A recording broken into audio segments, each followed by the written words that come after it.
Gente, nessa progressão então de estar com Jesus, tornar-se como Jesus, fazer o que Jesus fez, vamos agora para esse elemento central, que é o tornar-se como Jesus. Eu quero começar dizendo o seguinte: todos nós estamos nos tornando alguém, certo? Todos nós estamos num processo de formação, rumo a nos tornarmos algum tipo de pessoa. Nós mudamos fisicamente ao longo da vida, mas nós mudamos também no que diz respeito ao nosso caráter e à nossa espiritualidade. Todo mundo está se tornando uma pessoa, um tipo de pessoa. E você pode gostar mais ou menos dessa pessoa que está sendo formada aos poucos na sua vida. Pastor John Mark Comer diz assim: formação espiritual não é uma coisa cristã, é uma coisa humana. Toda pessoa está sendo espiritualmente formada, preste atenção, ou deformada. Tem pessoas que estão melhorando, ou seja, estão se parecendo mais com Jesus ao longo da caminhada, e existem muitas pessoas que estão completamente alheias a essa vocação de Deus para elas, e estão vivendo a vida rumo a se tornarem outra coisa bem distante da imagem de Cristo. Todas as pessoas estão mudando. Ser humano é uma experiência dinâmica e não estática. Todos nós estamos sendo formados, moldados a todo instante. Em resumo, somos todos discípulos. Não é mesmo? Consciente ou inconscientemente, todos nós somos discípulos. Estamos sendo formados à imagem e semelhança de algo ou de alguém. A questão não é, então, se você é um discípulo, mas de quem? De quem nós somos discípulos, certo? E é por isso que nós precisamos escolher muito bem a quem seguir. Porque inevitavelmente nos tornaremos mais parecidos com essa pessoa. Existem muitas pessoas que estão sendo moldadas pela cultura, pela mídia, por um determinado youtuber, podcaster, influenciador digital, pelos professores da universidade, por filosofias e ideologias dominantes nas redes sociais, na cultura, nos memes do WhatsApp. E a gente precisa escolher intencionalmente a quem seguir. Porque a gente vai se tornar aquele tipo de pessoa, à imagem e semelhança de quem seguimos. Em Lucas, no capítulo 6, versos 39 e 40, olha o que Jesus diz. Pode um cego guiar outro cego? Não cairão os dois no buraco? O discípulo não está acima do seu mestre. Mas preste atenção, todo aquele que for o quê? Bem preparado será como o seu mestre. Isso aqui é muito interessante. Espiritualmente falando, o que a gente mais vê hoje por aí são cegos guiando cegos, não é verdade? Cegos guiando cegos. E levando uns aos outros para o buraco. Quantos pastores, líderes, quantos escândalos, quantas confusões a gente vê em nome de Deus, sendo feitos supostamente para Deus, e levando pessoas para a ruína, para contextos de abuso e de feridas e de decepções. Em nome de Deus, enganos, distorções do evangelho para atrair seguidores a qualquer custo. Cegos, guias de cegos. Jesus está mostrando aqui que o objetivo do discipulado não é apenas adquirirmos conhecimento, mas sermos transformados para nos tornarmos como Ele. O objetivo do discípulo é que ele seja bem preparado para se tornar como o mestre. Ser transformado à sua semelhança. E ele deixa claro que para que isso aconteça, existe uma preparação, certo? O discípulo que for o quê? Bem preparado será como mestre. O que isso significa? Que é possível ser um discípulo mal preparado. Também. Não é mesmo? Jesus está dizendo, o bem preparado vai ser como mestre. Logo, o mal preparado, não. Não será parecido com o mestre. Há um tipo de treinamento, há um tipo de preparação, há um tipo de caminhada cristã que é adequado e há um tipo que é inadequado se o alvo é a semelhança com Jesus. É um treinamento que leva tempo, que tem diferentes estágios pelos quais teremos de passar e o alvo é sermos bem preparados para nos tornarmos como o mestre. Como essa transformação é possível e como ela acontece? Eu não sei se você concorda comigo, mas eu não acho que a nossa crise na igreja hoje, e veja, há uma constatação global na igreja evangélica de que nós temos uma crise no discipulado, ok? Não sou eu que estou dizendo isso. Eu participei do encontro de Lausanne ano passado, o maior congresso de evangelização e missões no mundo, lá na Coreia do Sul. E tinha líderes do mundo inteiro lá reunidos, de todas as tradições cristãs protestantes. E foi preparado um relatório, uma ampla pesquisa de anos em preparação para esse congresso. Tinha 500 páginas do relatório sobre o estado da evangelização no mundo. E aí entrevistas e pesquisas e dados coletados ao longo de muitas décadas no mundo inteiro. E qual é a conclusão? Foram identificados vários gaps, várias lacunas na igreja no mundo hoje. E o número 1, a maior crise relatada por cristãos em todos os continentes, é a crise no discipulado.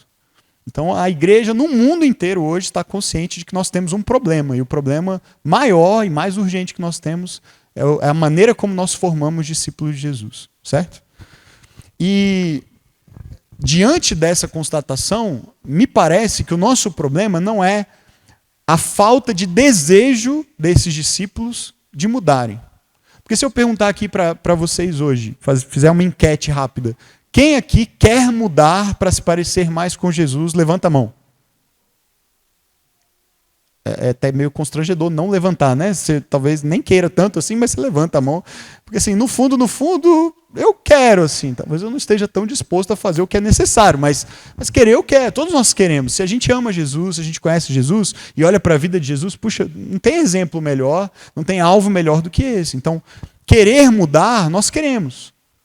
Mas me parece que a grande pergunta e que a gente não sabe bem responder é como? Não é mesmo?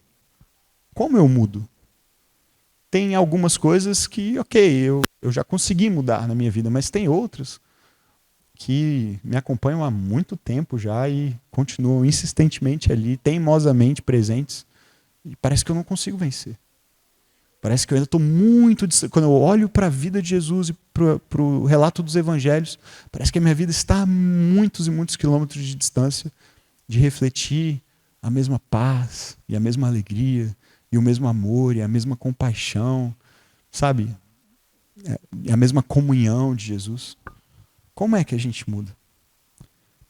Caráter, semelhança com Cristo, não é algo que pode ser feito com pressa, não é rápido. Leva tempo, leva décadas. É como uma árvore, né? O exemplo do carvalho que eu dei mais cedo. Acontece ao longo do tempo e por meio das dificuldades da vida. E eu gosto muito de como o pastor John Marcom explica, então, de novo, nesse livro, Praticando o Caminho.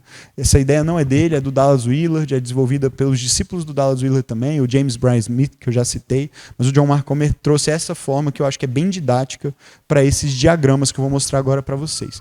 Basicamente, ele diz que existem duas formas de uma pessoa ser formada espiritualmente. Um jeito não intencional, ou seja, isso está acontecendo, mas a pessoa não está consciente disso e ela não está intencionalmente organizando a vida dela em torno do alvo da formação espiritual, e o jeito intencional e o jeito de Jesus, certo? É o mesmo diagrama, mas você vai ver que os elementos mudam em cada um deles. Vou mostrar primeiro para vocês o da formação espiritual não intencional. Vocês conseguem ler aí, à distância? Depois eu posso compartilhar esses slides também. A formação espiritual não intencional, como é que ela acontece? Veja que nos vértices, excelente nome, alguém podia chamar assim uma igreja também. Nesses vértices do triângulo tem histórias, hábitos e relacionamentos, certo? O que isso significa? Todas as pessoas, isso aqui a gente não está falando de cristãos, de discípulos de Jesus, a gente está falando de seres humanos. Veja se você concorda com essa tese. Todo ser humano, ao longo da vida, é formado, forjado, moldado por esses elementos.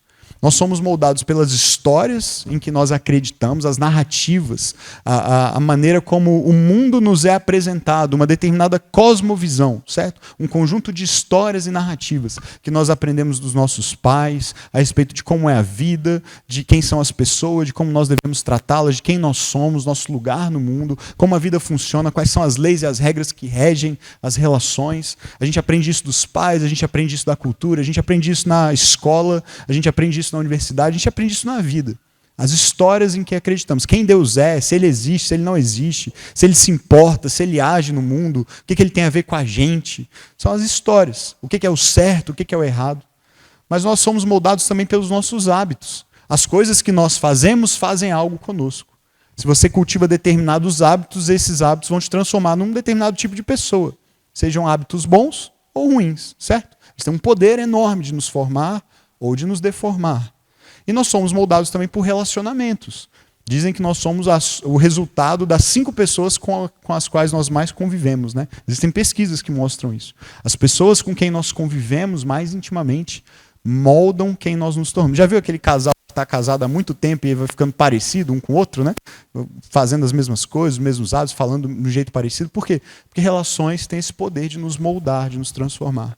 Tudo isso acontece num lugar, num ambiente, que é o que está aí dentro do triângulo, no centro do diagrama. Um ambiente, uma cultura, um lugar. Não acontece num vácuo. Então pensa, você que nasceu em Criciúma, que é catarinense, que é carvoeiro, né? Você que viveu a sua vida aqui, cresceu aqui, desenvolveu relações aqui, você recebeu determinadas histórias, hábitos e relacionamentos, provavelmente em alguma medida parecidos com os que eu recebi tendo nascido e vivido em Brasília, mas com algumas diferenças, certo? As relações lá em Brasília acontecem de outra maneira. Existem hábitos que... Lá não chove tanto, por exemplo, né? Existem hábitos, existem histórias, narrativas que diferem um pouco. Se você extrapola isso e pensa em alguém que não é brasileiro e que viveu num contexto africano, por exemplo, ou oriental, lá na Coreia, por exemplo, país que eu visitei ano passado e que é extremamente diferente em hábitos culturais da gente. Essas distâncias aumentam, são outras histórias, são outros hábitos, são outros relacionamentos, daí o poder do ambiente também na formação. E veja que lá embaixo tem uma seta assim, que diz assim, ao longo do tempo e por meio das experiências, essas transformações vão acontecendo. Porque as experiências que a gente vai vivendo também, elas fogem um pouco mais do nosso controle, e esses elementos a gente consegue de alguma maneira controlar. Eu posso escolher os relacionamentos, posso escolher os hábitos, posso escolher as histórias em que eu vou acreditar, e o ambiente até. Eu posso me mudar de cidade, de país, certo? Mas as experiências, a gente tem muito pouco controle sobre elas. Muitas vezes elas vão acontecer contra a nossa vontade. Um acidente, uma enfermidade, um divórcio, um abandono, um luto, uma perda, uma demissão, uma falência. Experiências boas também, né? Mas geralmente as que têm maior potencial de nos formar ou de nos deformar são as ruins, são os sofrimentos, né? Então, deu para entender? Assim, daria para a gente... Precisaria de mais umas 4 ou 5 sessões para a gente aprofundar em cada um desses elementos. A gente faz isso lá na nossa igreja, no processo de formação dos discípulos, dos novos membros. A gente faz várias sessões para aprofundar em cada um desses elementos, desse paradigma, mas não é o nosso objetivo aqui hoje. Mas deu para ter uma noção do panorama aqui? Aí, quando alguém se converte a Cristo, certo? E quando alguém começa a andar com Jesus, e quando alguém, mais do que isso, decide que vai reorganizar a sua vida como um discípulo, com o objetivo de se parecer mais com o mestre. O que deveria acontecer?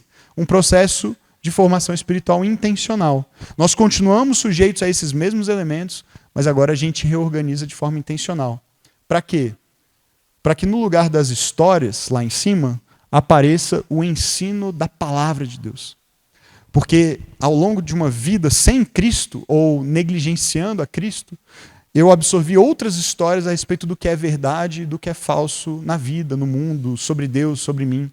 E agora eu preciso passar por aquilo que Paulo chama de renovação da maneira de pensar, para que as mentiras nas quais eu acreditei sejam substituídas pelas verdades de Deus.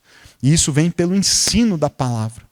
À medida que eu aprendo a palavra tem esse poder de reorganizar meus mapas mentais, as minhas definições de certo e errado, de verdadeiro e falso. E eu abandono as mentiras e passo a acreditar nas verdades, e elas reorganizam a minha maneira de enxergar Deus, enxergar as pessoas, enxergar a mim mesmo, enxergar o mundo. Mas a gente não é transformado só por aquilo que a gente pensa e acredita aqui na nossa mente. Nós também somos seres que amam, seres que têm afetos, afeições. E aí, no lugar dos hábitos, eu insiro as práticas do caminho de Jesus, as disciplinas espirituais. Porque são as disciplinas espirituais que vão renovar o meu coração, vão reordenar os meus amores. Tem um livro muito bom sobre isso, para quem se interessar, chamado Você é Aquilo que Ama. James K. Smith é o autor. Livro excelente. Ele fala desses afetos e de como as liturgias, os hábitos, as práticas da nossa vida têm esse poder de reordenar os nossos amores que estão desorganizados, desordenados Nós amamos outras coisas mais do que amamos a Deus. E a gente precisa dessa reorganização. Isso vem com prática, com hábitos. Não é só saber as coisas certas, é fazer outras coisas. É a oração, é a leitura bíblica, é a vida em comunidade, é a hospitalidade, é a generosidade, é o serviço, é a adoração, é a celebração. As disciplinas espirituais têm o poder de mudar o nosso coração e os nossos amores para que a gente ame mais a Deus. No lugar dos relacionamentos, agora eu organizo as minhas relações numa vida em comunidade, uma comunidade de fé, na qual eu compartilho a minha vida, o meu coração, as minhas lutas, os meus pecados, as minhas dificuldades, e outros irmãos fazem isso comigo, e nós nos encorajamos mutuamente, nós intercedemos uns pelos outros, e nós caminhamos juntos, e suportamos os fardos pesados uns dos outros, e nessa relação agora comunitária, nós continuamos sendo formados à semelhança de Cristo. E o ambiente onde isso acontece, veja que no centro do diagrama onde estava o ambiente, vem a pessoa, o poder e a presença do Espírito Santo. O Espírito Santo é uma pessoa, um poder e uma presença. E ele é um ambiente da formação espiritual, ele é o agente da formação espiritual. Sem o Espírito, o melhor ensino bíblico vai ser infrutífero. Você conhece pessoas que conhecem muito a Bíblia e se parecem pouco com Jesus, não é verdade? Infelizmente, todos nós conhecemos pessoas assim. Porque não basta só o ensino, tem que ser um ensino cheio do Espírito. Não bastam as práticas. Você conhece pessoas religiosas que oram, que vão à igreja, que leem a Bíblia e não são transformadas. As práticas são só meios que o Espírito de Deus precisa usar para nos transformar. Por fim, a comunidade também tem que ser uma comunidade cheia do Espírito. Porque é o Espírito que usa as nossas relações para nos moldar também. E ao longo do tempo e por meio das dificuldades, esse processo vai acontecendo. Está fazendo sentido, gente? É bom, para mim isso é muito didático e ajuda a perceber, porque, de novo, a grande pergunta é o como. Como nós mudamos? E essa é uma teoria de como nós mudamos. Nós mudamos assim, nos submetendo ao ensino da palavra, praticando as disciplinas espirituais, vivendo em comunidade, tudo isso na pessoa, na presença, no poder do Espírito. Amém? Veja que transformação é possível, mas é um caminho que a gente precisa decidir trilhar, não é mesmo? Esse processo, por meio do qual nós somos formados à imagem de Jesus, é o que na tradição cristã nós chamamos de formação espiritual. Eu já citei isso e agora vem a citação aí na tela para quem quiser anotar ou tirar uma foto, do Dallas Willard, que é a melhor definição, na minha opinião, de formação espiritual. Formação espiritual na tradição cristã é o processo de ser crescentemente possuído e permeado pelos traços do caráter de Jesus, à medida que caminhamos no leve jugo do discipulado com o nosso mestre. Maravilhoso isso, né? Ele nos chama para caminhar num jugo leve, suave com ele, e à medida que a gente obedece, caminha e se submete, nós somos crescentemente possuídos e permeados pelos traços do caráter do próprio Jesus. Existem alguns mitos que a gente acaba adotando como verdade ao longo da vida, sobre como a formação acontece, né? Como a formação espiritual acontece. Dependendo da tradição cristã em que você passou a maior parte da sua vida, você provavelmente acreditou em um desses dois mitos. Quais são eles?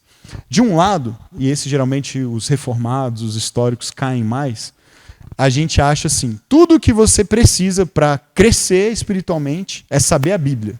Então a gente mete Bíblia no povo, né? É escola bíblica, é pregação expositiva, é curso bíblico, é seminário bíblico, é Bíblia, pequeno grupo, estudo bíblico e tal. E a gente presume que se você conhecer a Bíblia, você vai ser transformado. Queridos, nós precisamos conhecer a Bíblia, sim ou não, para crescer em semelhança com Jesus? Claro que sim, sem dúvida. Qual é o problema? É que geralmente nesse lado de cá a gente tem uma abordagem excessivamente racional, quase que exclusivamente racional ou intelectual, como se informação fosse sinônimo de transformação. Se você souber as coisas certas, você vai ser a pessoa certa. E nós sabemos, queridos, que nós não somos seres puramente ou exclusivamente racionais. O ser humano é mais do que isso. E muitas vezes as pessoas têm todas as informações corretas e continuam vivendo errado. Então, é claro que nós precisamos estudar a Bíblia, conhecer a Bíblia, quanto mais melhor. Mas parece que essa é uma premissa falsa, de que isso é tudo o que é necessário. De um outro lado, e aí nesse lado geralmente caem mais os pentecostais e carismáticos. Qual que é a premissa desse pessoal, geralmente? E veja, eu me identifico com os dois lados, ok? Eu me considero um reformado carismático. Assim. Cresci na igreja presbiteriana, virei pastor batista, estudei num seminário pentecostal. Então, assim, talvez você não vai me levar a sério mais, né? Que confusão. Assim. Eu acho isso uma bênção hoje. Acho que foi meio confuso em alguns momentos, mas hoje eu acho uma bênção. Qual que é a premissa desse lado? Você não precisa fazer nada, você precisa só de um encontro com Deus, de uma experiência com o Espírito Santo, e Ele vai te transformar. Né? Então, desse lado, Bíblia, curso bíblico, escola bíblica. Desse lado é culto de avivamento, vigília de oração, retiro espiritual, vai encontrar com Deus, e aí pronto, tudo está resolvido. E quando não resolveu, aí a gente descobre onde é que vai ter o próximo culto, a próxima conferência, o próximo evento, a próxima pessoa de oração que vai impor as mãos e vai orar por mim para resolver meus problemas. E veja, queridos, está errado isso daqui? Não está errado. É o Espírito que nos transforma. Está errado isso daqui? Não está errado, a Bíblia é fundamental para a nossa transformação. Mas parece que dos dois lados o paradigma está incompleto, percebe?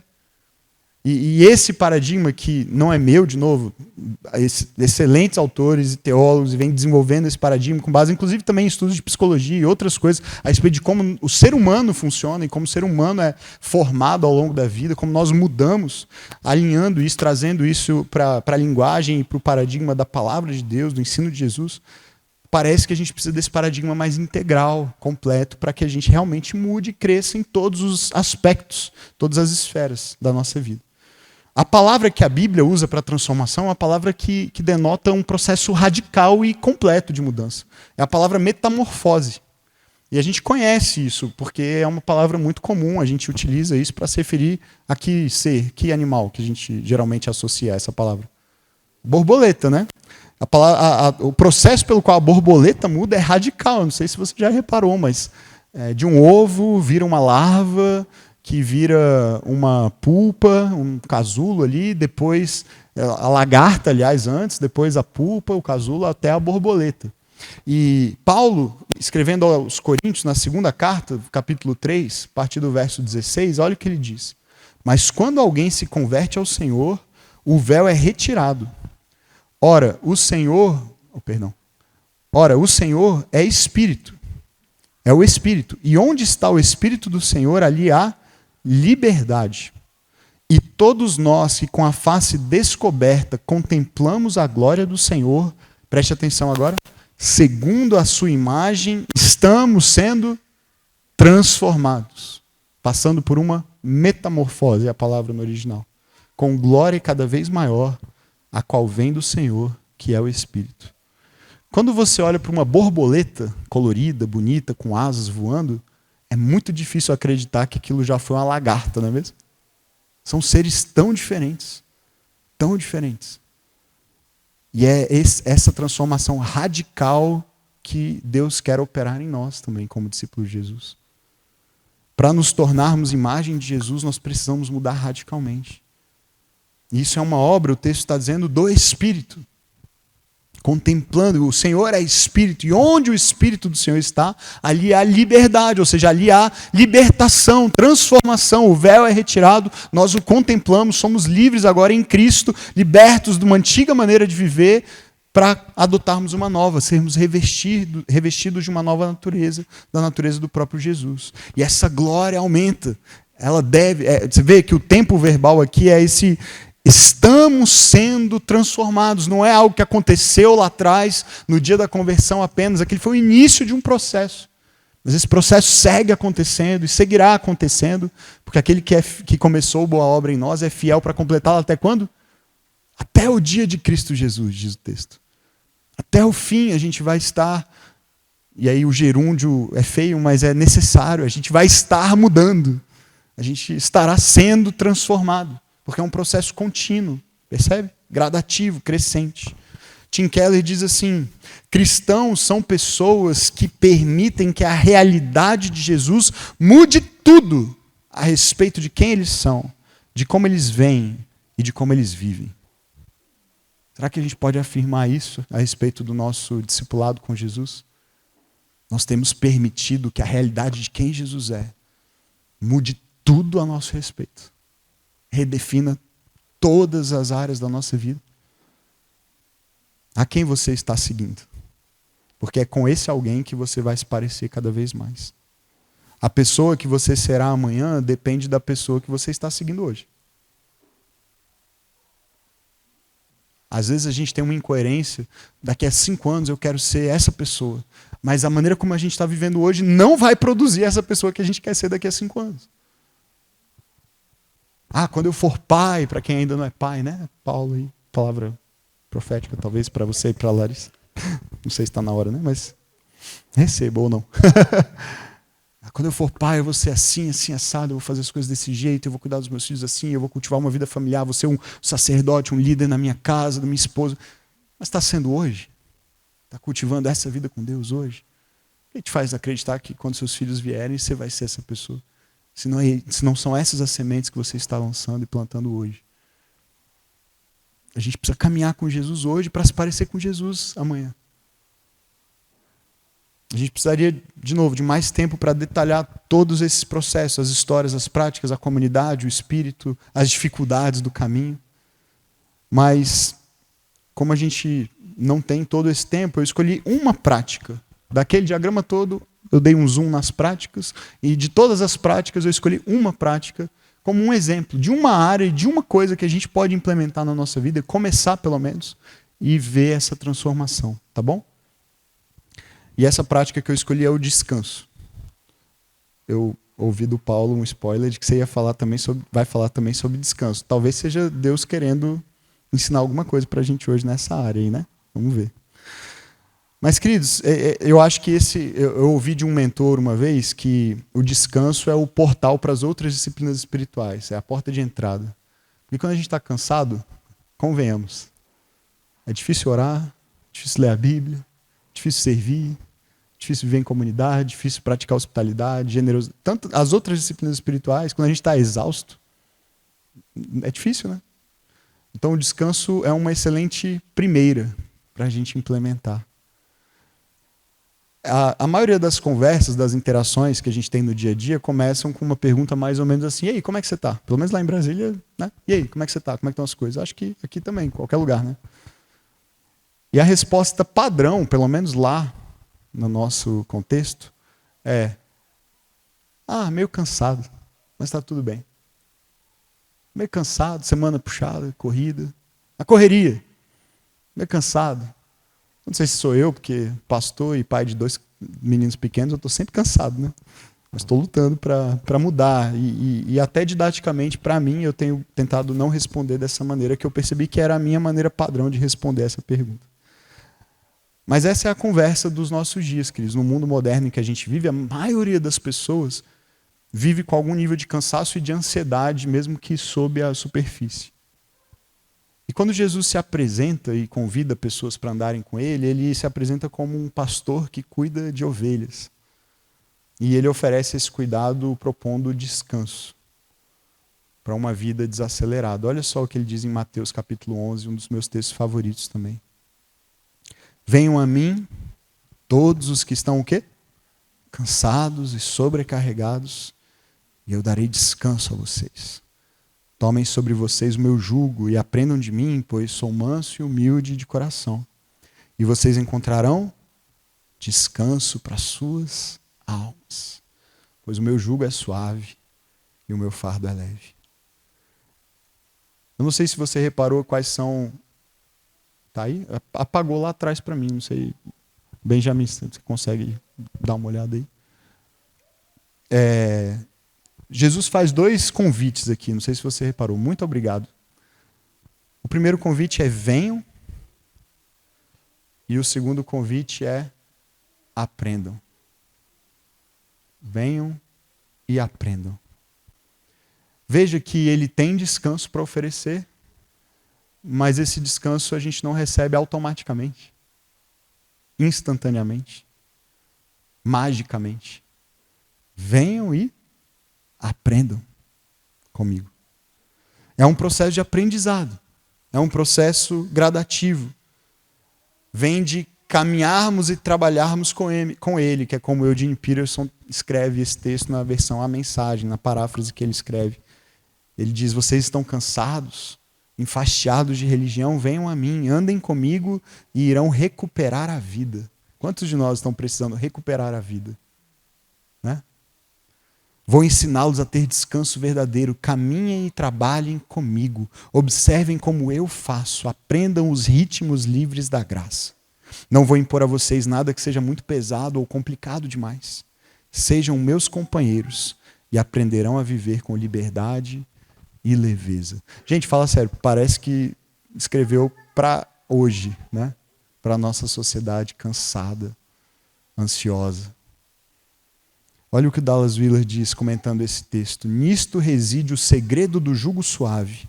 Viver como Jesus viveu em sua vida como um todo. Adotar seu estilo de vida geral.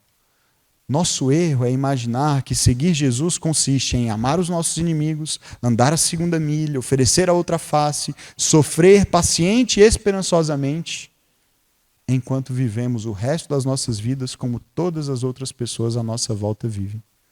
É uma estratégia fadada ao fracasso. Sabe o que a gente faz? Às vezes a gente quer adicionar Jesus a uma lista de outras atividades e tarefas e compromissos e fardos que a gente já carrega. Então agora eu conheci Jesus, então além de viver a vida que eu já vivia, domingo eu vou à igreja. De vez em quando eu oro e leio a Bíblia. De vez em quando eu faço coisas que um crente faz. Quando na verdade, queridos, quando a gente encontra, talvez a melhor forma de dizer isso é quando a gente é encontrado por Deus, quando a gente conhece a Cristo, isso deve implicar uma reorganização completa da nossa vida. Para viver a vida de Jesus, nós precisamos adotar o estilo de vida de Jesus. Esse é o caminho dele, um estilo de vida, uma maneira de estar no mundo, uma maneira de agir, uma maneira de se relacionar. É uma reorganização da vida em torno de novas prioridades. Porque a vida tem um peso, um fardo, e não é leve, certo? Viver é pesado. Tem boleto. Eu não sei se Criciúma tem boleto para pagar semana que vem. Lá em Brasília tem um monte de boleto me esperando quando eu voltar. Tem boleto, tem doença, tem crise familiar, crise conjugal, tem problema na igreja, tem problema na família, tem confusão para todo lado, tem injustiça, tem maldade, tem violência, tem miséria. Tudo isso é um fardo emocional de se viver. É a vida debaixo do sol, como dizia Eclesiastes. E ser discípulo de Jesus, às vezes, para nós, parece mais um fardo numa lista de fardos pesados que a gente já carrega. Agora, ainda tenho que orar. Já não basta tudo que eu tenho que fazer, eu ainda vou ter que arrumar tempo para orar, para ler a Bíblia, estudar a Bíblia. Eu tenho que ir para a igreja, eu tenho que ir no pequeno grupo, eu tenho que servir no ministério. Poxa, a vida já está pesada. E agora eu tenho mais 15 novas obrigações porque eu decidi andar com Cristo. E aí a sensação é uma incoerência absurda entre o convite de Jesus para encontrar descanso e a vida experimentada na prática, mesmo como um cristão, que parece que ficou mais pesado e não mais leve. Alguém se identifica, gente? Ou sou só eu que vivo essa complexidade toda? Aí, vixe, agora ficou mais difícil, né? É puxado. E veja que interessante, Jesus usa uma linguagem nesse texto que parece não ajudar também. Porque ele fala de jugo. Ele fala que ele tem um jugo para oferecer para a gente. Um jugo, você sabe, né? É aquele instrumento que une um par de animais para que eles compartilhem a carga de um trabalho no campo. É um instrumento ali que ajuda no arado do campo. Ajudava mais antigamente, antes de existirem máquinas que fazem isso com mais velocidade. E Jesus está dizendo, tomem o meu jugo. O jugo não é uma coisa que você toma sozinho, você toma em dupla. Ele está dizendo, compartilha comigo os seus fardos. Compartilha comigo a carga pesada. Una-se a mim. Por isso que o Eugene Peterson traduz dessa maneira.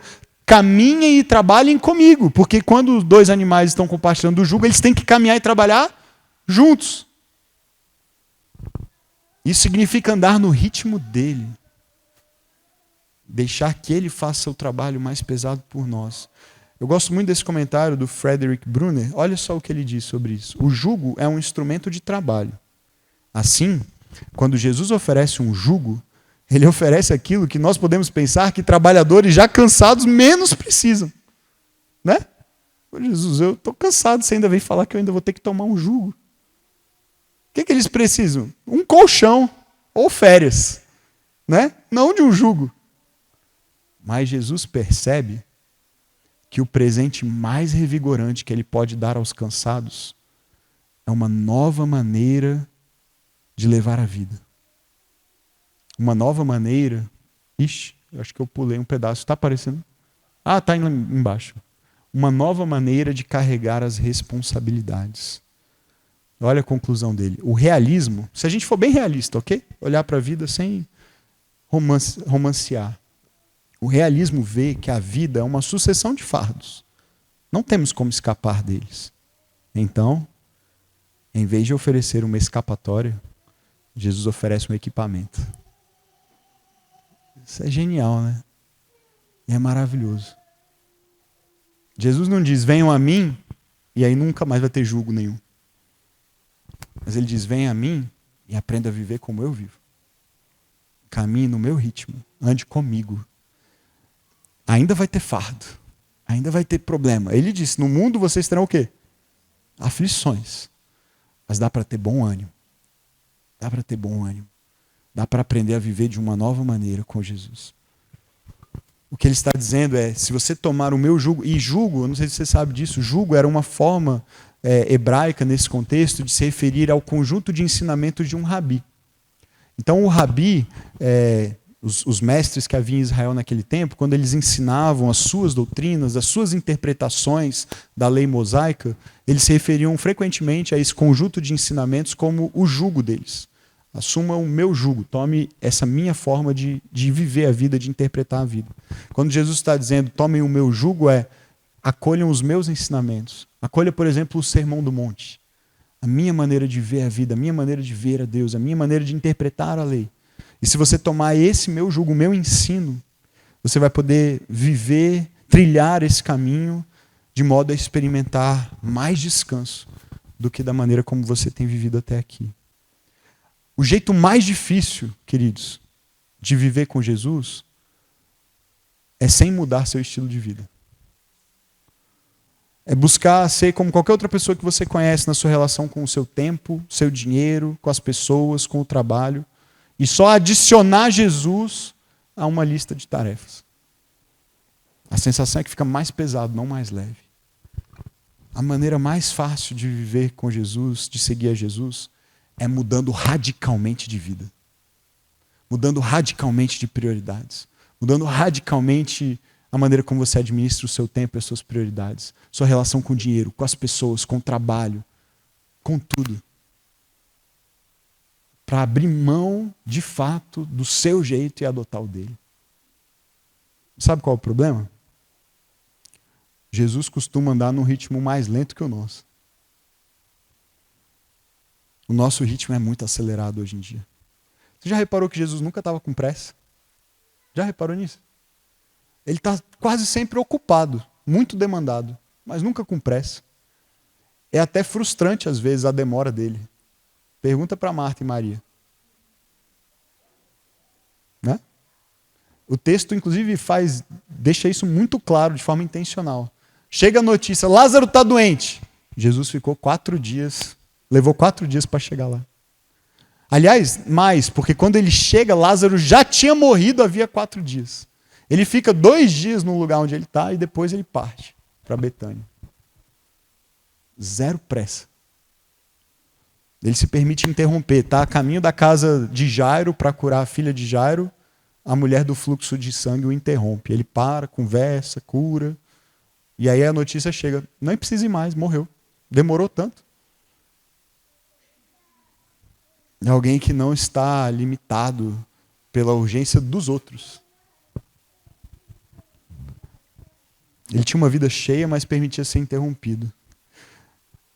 O John Ortberg, que é um pastor, autor bem conhecido, ainda vivo, uma vez ele era mentoreado pelo Dallas Willard e ele estava se sentindo meio empacado na vida espiritual dele. Ele foi pedir um conselho a respeito do que fazer e a resposta do Dallas Willard foi: a pressa é a maior inimiga da vida espiritual nos nossos dias.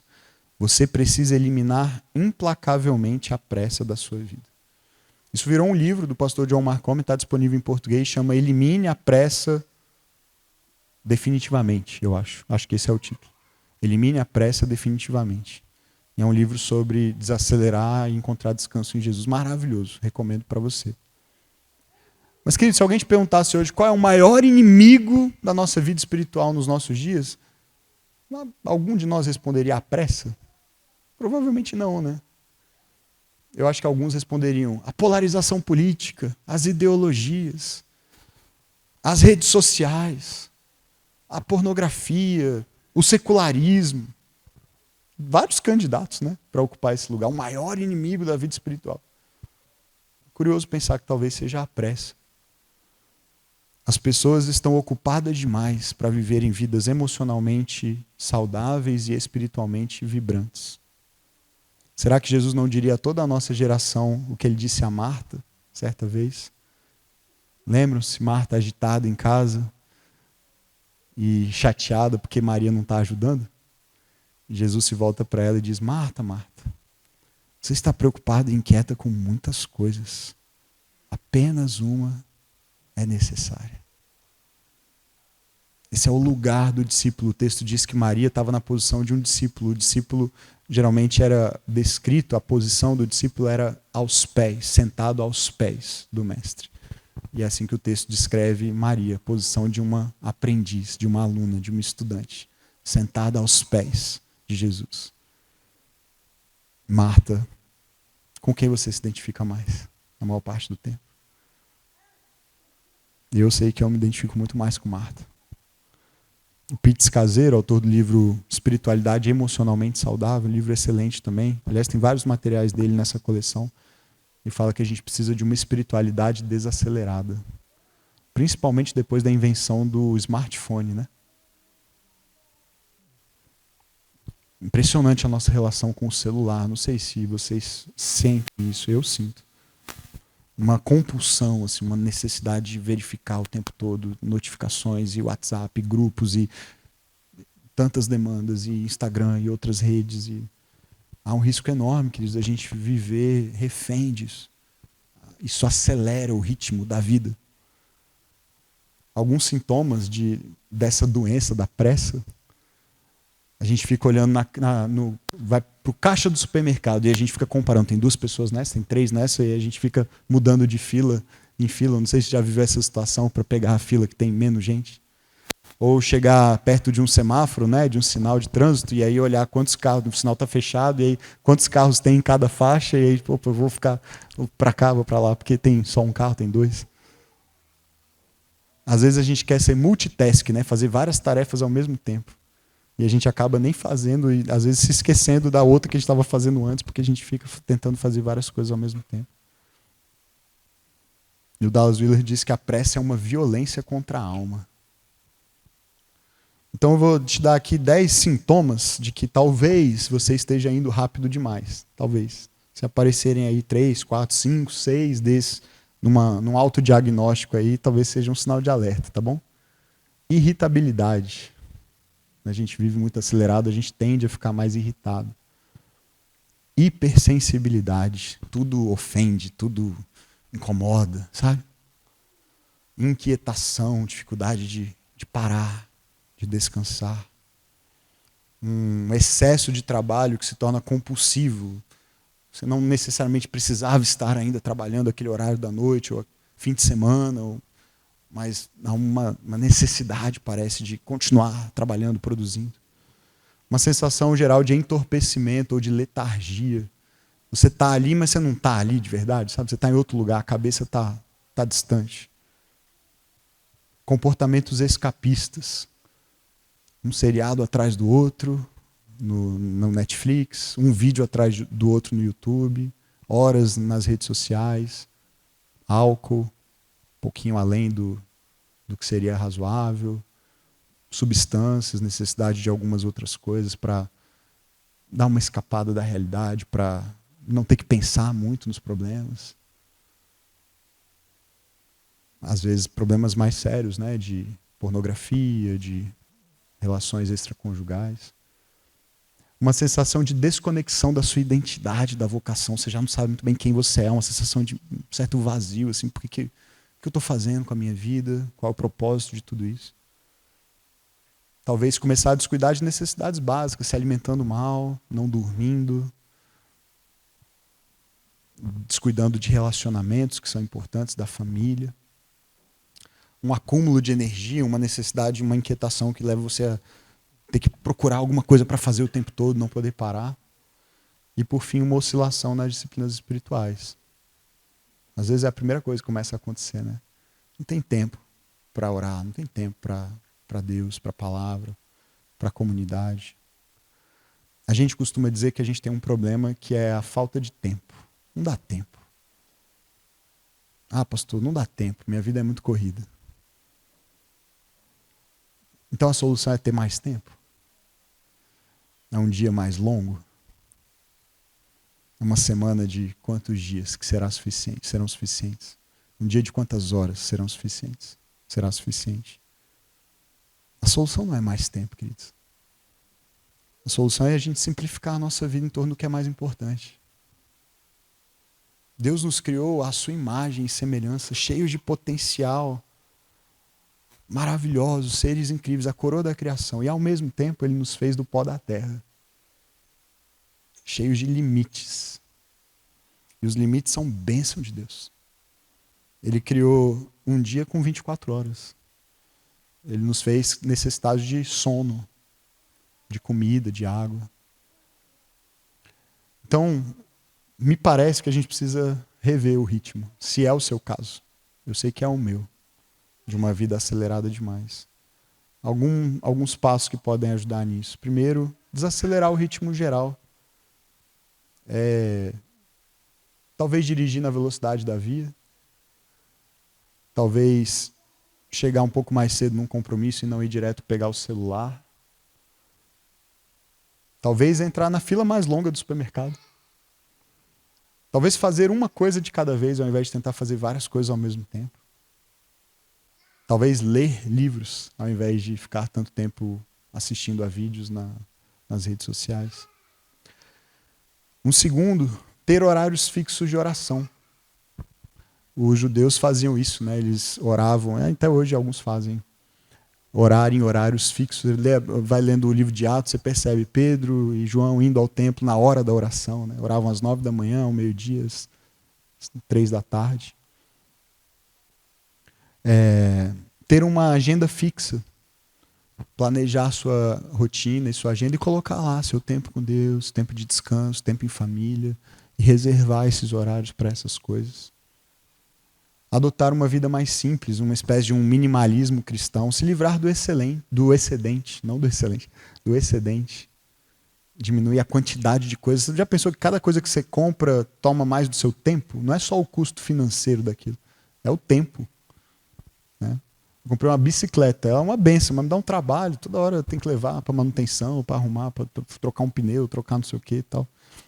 Às vezes o custo compensa, me dá bons momentos pedalando ali, de cuidar do meu corpo, ter comunhão com Deus, mas às vezes a gente vai comprando coisas e acumulando e essas coisas demandam manutenção, cuidado, atenção. Uma vida mais simples. Abraçar as limitações. E por fim, eu queria gastar os últimos minutinhos que eu tenho aí, que são pouquíssimos, mas eu vou tentar ser bem breve aqui, com a prática do sábado. O sábado é um princípio muito interessante. Eu confesso para você que eu vivi a minha vida quase toda na igreja e eu nunca tinha ouvido um sermão sobre o sábado, até bem recentemente. E hoje eu falo muito sobre isso, porque foi algo que me ganhou mesmo.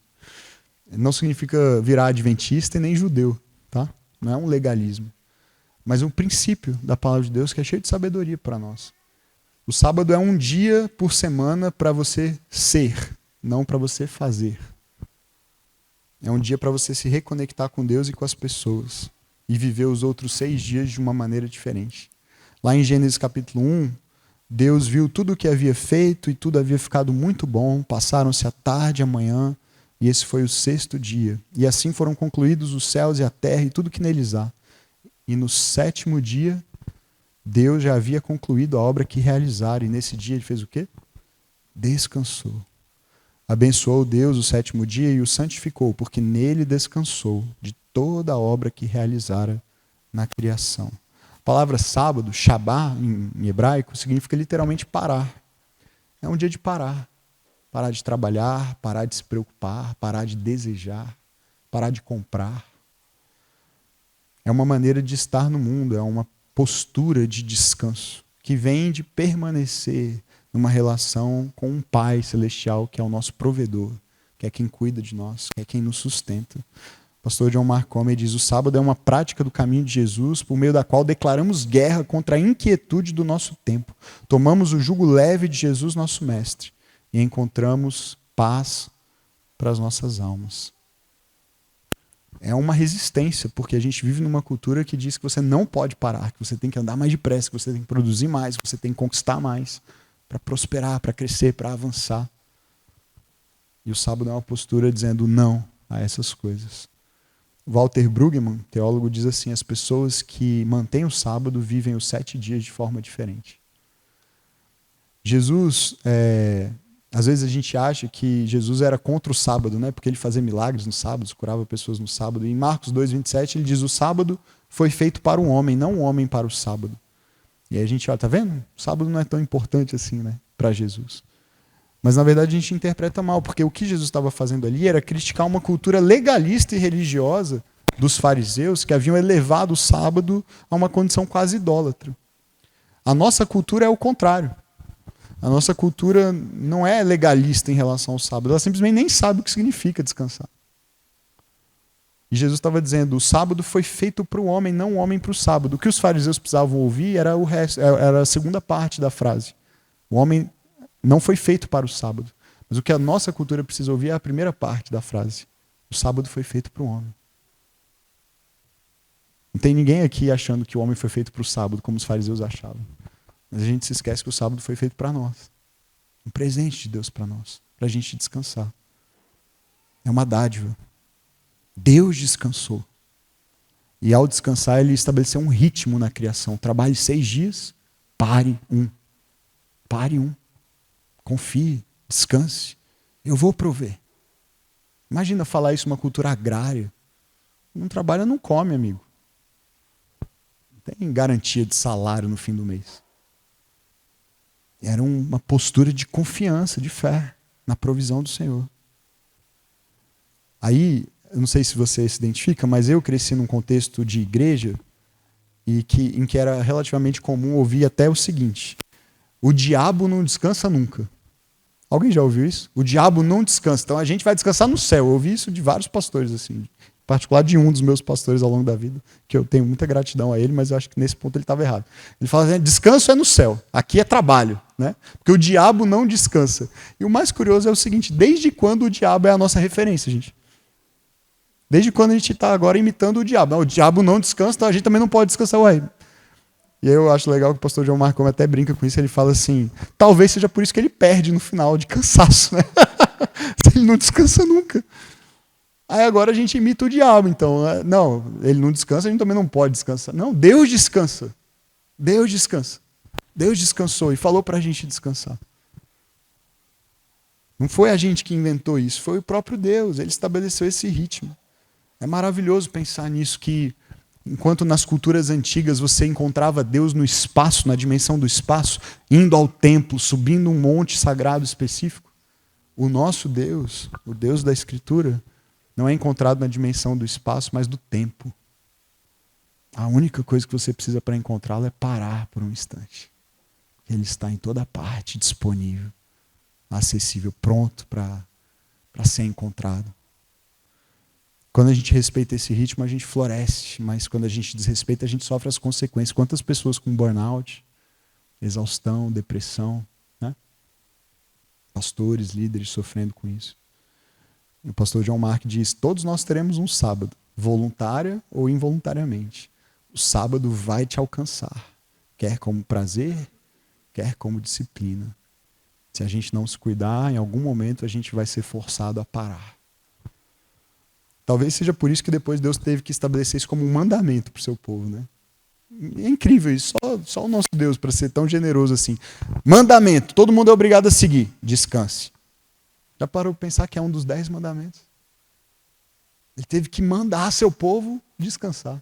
devia ser mais fácil para a gente aprender, né? Parece que o nosso coração inquieto é teimoso, arredio nesse aspecto, também nesse aspecto. Há algo na condição humana que nos leva a viver essa vida apressada, ocupada, rebelando-se contra as limitações do próprio tempo. A gente precisa de uma regra de vida, de um novo jeito de viver, uma nova estrutura, uma nova agenda, novos ritmos, novas prioridades. Quando a gente aceita o convite de seguir Jesus, há uma cruz que a gente precisa carregar. Ele diz, venha, negue-se a si mesmo, tome a sua cruz e siga-me. A gente descobre que esse é o caminho para a verdadeira vida. Morrer para a velha. É um caminho bom de descanso, de renovo, em que a gente reaprende a viver com quem é manso e humilde de coração. Santo Agostinho diz, fizeste-nos para ti, e o nosso coração anda inquieto enquanto não descansar em ti. Deus é o seu lugar de descanso? Será que ele tem sido o seu lugar de descanso? Ou será que você o vê como alguém que cobra de você e exige de você que faça mais, que faça melhor?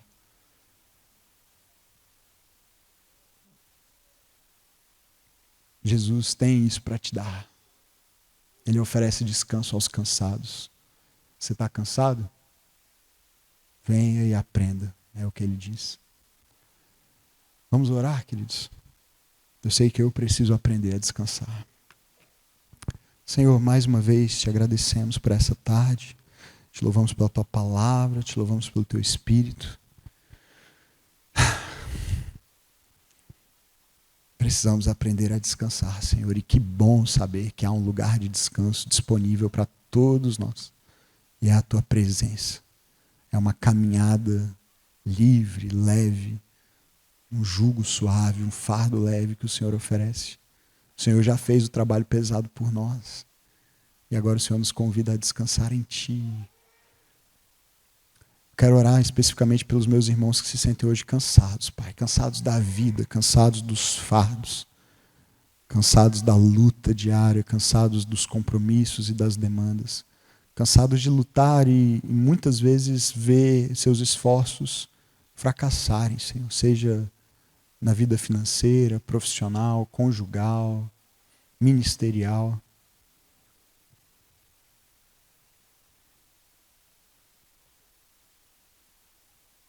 Teu Espírito nessa tarde traga renovo, Pai. Traga descanso, traga alívio, refrigério para a alma.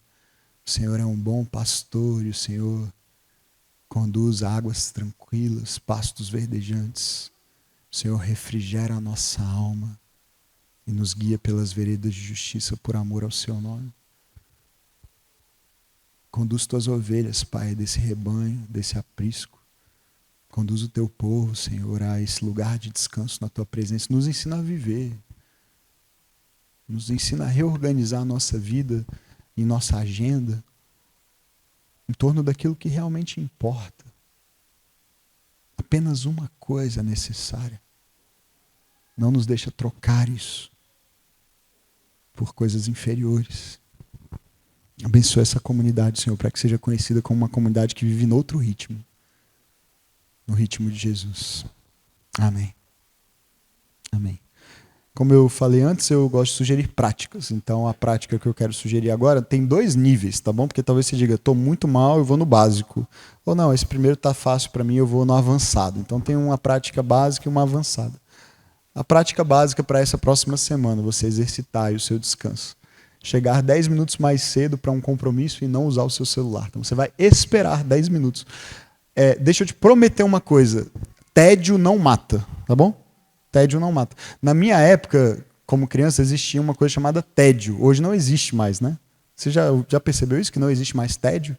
Porque existia tédio. Você tinha que ficar na fila do banco. Você ficava o quê? Entediado, porque não tinha nada para você fazer. Agora a gente pega o celular e tem 1 milhão de coisas que você pode fazer na fila do banco, ou na fila do mercado, ou até no semáforo, né? A gente pega o celular, não deveria, mas no trânsito a gente pega o celular. Tem 1 milhão de coisas. Você vai ouvir um podcast, você vai ver um vídeo, você vai ver Instagram, você vai ver WhatsApp. E a gente precisa talvez se reacostumar com o silêncio e com a quietude. E veja, olha que curioso, meu tempo já acabou, desculpa, mas essas eram janelas de oração. No passado, esses tempos meio mortos, a gente às vezes orava. não tinha nada para fazer, a gente falava com Deus. E aí a prece é a morte da oração, porque a gente sempre tem alguma coisa para fazer. A ocupação, a distração, a quantidade de coisas que estão disponíveis para nós. A gente não tem mais essas pequenas brechas que antes eram usadas para orar, agora a gente usa para outras coisas. Avançada, prática avançada. Praticar um sábado digital. O que é um sábado digital? Você separar um dia na sua semana. Minha sugestão é que seja o domingo, se é o seu dia de descanso em família, dia de vir para a igreja. Tentar ficar um dia offline. Tá bom? Também não mata, né? Um dia sem o celular, sem Netflix, sem Instagram, não mata ninguém. E você vai ver que com o tempo é uma prática maravilhosa de renovo da alma. Um dia. Se você achar que um dia é muito, começa com um período, uma manhã ou uma tarde, ou a partir de um determinado horário da noite, desconectar das telas e das redes e descansar. Amém? Deus abençoe.